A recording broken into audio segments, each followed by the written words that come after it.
Alors, en ce dimanche 12 février 2023, eh bien, j'ai donc choisi ce cadre pittoresque, comme vous apercevez sur mon dos, la belle ville de Kinshasa et le majestueux fleuve Congo qui coule tout en bas de la passerelle, là où je suis debout. Eh bien, aujourd'hui, j'ai pensé changer de thématique. Autrement dit, au lieu de ne parler que de footing, de sport, eh bien, j'ai jugé donc utile de donner quelques notions importantes sur les réformes de la grammaire française. Alors, quelles sont donc les réformes qui sont intervenues au niveau de la langue française? Alors donc, je vais donc faire un résumé, un aperçu. Hein. Voilà, je ne vais pas aller trop dans les détails parce que c'est trop vaste. Développer un grévis qui te fait 400 pages. Donc j'ai estimé juste faire un rappel des grandes réformes intervenues au niveau de la grammaire française. Bien, on va donc commencer par, comme tout grammairien, il faut d'abord commencer par la maîtrise de l'API, autrement dit l'alphabet phonétique international française.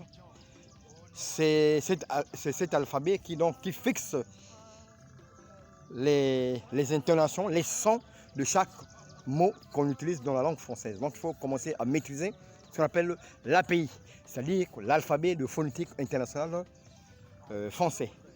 Et après, nous passons à ce que l'on appelle la syllabation graphique. Autrement dit, l'art de couper les mots dans une phrase. À quel moment doit-on séparer deux voyelles, deux consonnes dans un mot? C'est ce que l'on appelle la syllabation graphique. Voilà. Quand on a dépassé ce chapitre, eh bien, on passe aux abréviations et symboles. Voilà. Les abréviations, il y en a tellement nombreux. Autrement dit, l'art d'abréger les mots, l'art de faire l'économie des mots. Je prends un exemple tout simple, parce qu'il y a des scripteurs qui abrègent vaik vaik. Mais l'abréviation répond à une règle très précise. Quand on abrège, on tient compte de la règle grammaticale. Autrement dit, prenons un exemple de nota bene, qui est latin, qui signifie noter bien. Pour abréger donc ces deux mots, nota bene, c'est simple. On écrit un grand N, on met un point en bas, on écrit B majuscule, un B en bas, et on va à la ligne. Voilà, on n'abrège pas N collé avec B, avec des traits ou bien deux points. Mais on abrège le plus simplement possible, N.B. Et on va à la ligne. Voilà. Donc de même pour des mots comme water close, autrement dit le WC, des noms comme Jésus-Christ, on abrège de la même manière. Maintenant, l'abréviation la plus difficile, par exemple, est celle de c'est-à-dire. C'est-à-dire, nous avons le c'est qui est un gallicisme. Autrement dit, donc le mélange d'un pronom possessif avec le verbe auxiliaire que nous appelons actuellement dans la nouvelle grammaire un verbe attributif. Voilà. Donc si l'ancienne appellation, on appelait ce sont les verbes auxiliaires, c'est-à-dire être, le verbe être et le verbe avoir, bien, dans la nouvelle appellation, on les appelle des verbes attributifs, parce que ce sont des verbes qui apportent des compléments, qui apportent des attributs du sujet, etc. etc. Voilà, donc, dans l'exemple de c'est-à-dire, nous avons le gallicisme c'est, nous avons la préposition à et nous avons le verbe dire. Alors, comment abréger? Eh bien, on écrit un grand C, on met un point avec un trait d'union au milieu. Pourquoi? Parce que nous abrégeons le gallicisme entier c'est. Et après, on passe à la préposition à. Comme la préposition à ne peut pas être abrégée, eh bien, On ne peut pas donc mettre un point en bas de A. Juste un trait d'union. Donc, C, point, trait d'union, A, qui ne peut pas être abrégé. Directement, on met un trait d'union et D, on met un point. Pourquoi? Parce que le verbe dire doit être abrégé. Donc, c'est-à-dire un grand C, point en bas, trait d'union, A, préposition, son point, trait d'union et D avec un point à la fin. Donc, voilà quelques exemples.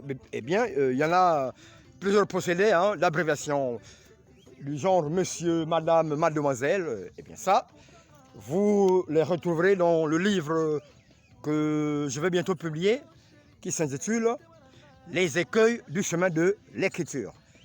Bien, donc, après donc, les abréviations, nous avons donc les symboles. Mais les symboles, il y en a toute une multitude de symboles, une panoplie de symboles.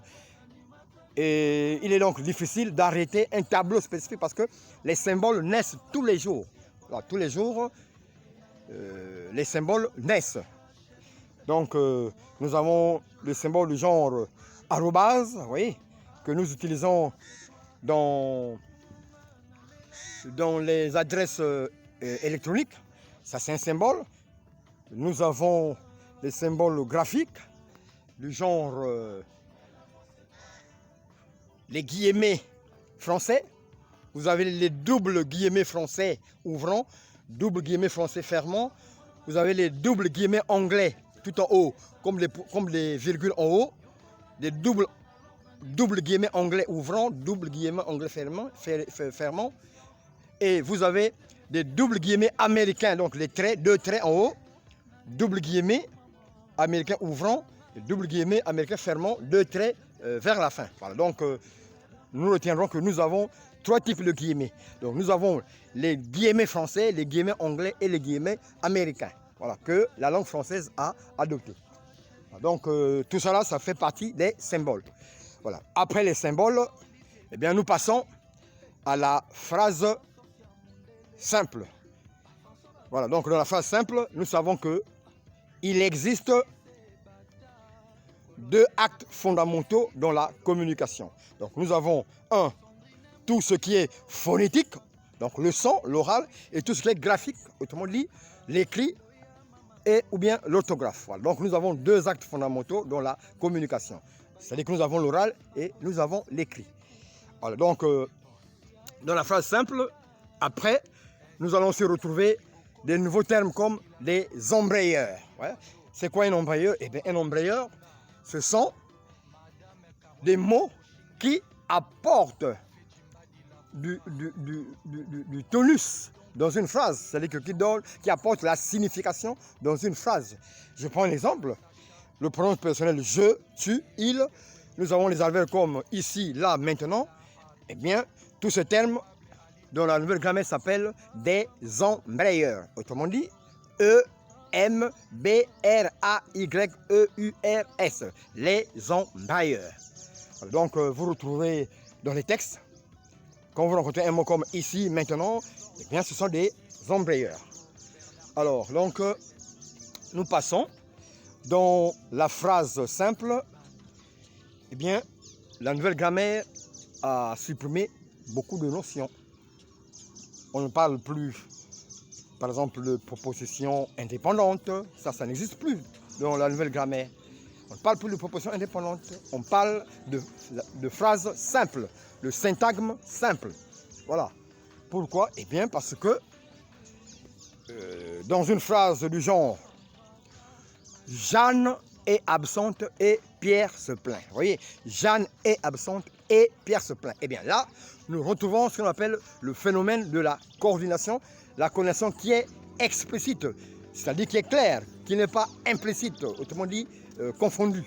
Donc dans la phrase « Jeanne est absente et Pierre se plaint », eh bien, nous avons le phénomène de la coordination, c'est-à-dire nous avons la présence de la conjonction de coordination « et ». Mais cette même phrase, on peut la transformer en phrase complexe, c'est-à-dire de Jeanne est absente et Pierre se plaint, eh bien, on peut la transformer en Pierre se plaint que Jeanne soit absente. Voilà, à ce moment-là, nous avons donc transformé cette phrase en phrase complexe. Et là, nous parlons que la fusion est complète. Vous voyez, donc des deux phrases simples séparées par la conjonction de corrélation, eh bien, nous avons une phrase complexe. Ça, c'est juste un petit exemple. Voilà. Maintenant, il y a d'autres réformes de la grammaire française, notamment dans ce qu'on appelle les mots-outils, ou alors ce que l'on étudie actuellement dans le lycée, les mots connecteurs, les mots-outils. Vous voyez? Donc les mots-outils, ce sont les mots qui permettent à tout scripteur de pouvoir analyser une phrase. Eh bien, je prends un exemple.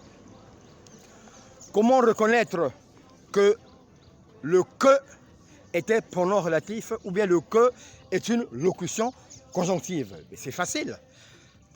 Prenons l'exemple de Pierre se plaint que Jeanne soit absente. Alors, dans cette phrase, qui est une locution, qui est une proposition conjonctive, pourquoi? Parce que le que est précédé par un verbe conjugué qui est craint, qui est plein, pardon. Pierre se plaint que, vous voyez? Donc le fait que le mot que est précédé par un verbe conjugué, se plaint, eh bien, le que joue donc le rôle d'une locution conjonctive. Maintenant, à quel moment peut-on faire le distinguo que le que n'est pas une locution, qu'il est un pronom relatif? Prenons la phrase suivante.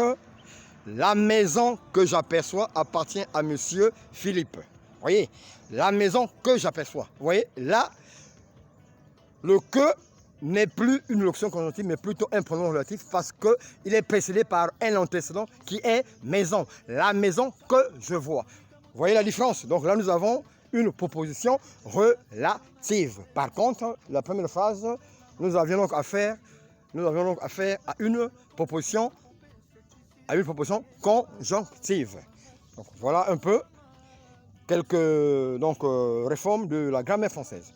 Eh bien, je tenais donc à vous donner cette petite précision. Dans la grammaire normative, c'est-à-dire la grammaire ancienne, on pouvait écrire « Il est arrivé un malheur à Philippe ». Il est arrivé un malheur à Philippe. Malheureusement, les nouveaux grammairiens disent que cette phrase est mal écrite. Pourquoi? Eh bien parce que cette phrase est redondante. Il a la redondance, c'est-à-dire la répétition. Nous retrouvons dans cette phrase deux sujets. Un, nous avons un sujet apparent. Il est arrivé. Il, c'est un sujet apparent. Et malheur à Philippe, qui est le sujet réel. Donc, il est arrivé un malheur à Philippe.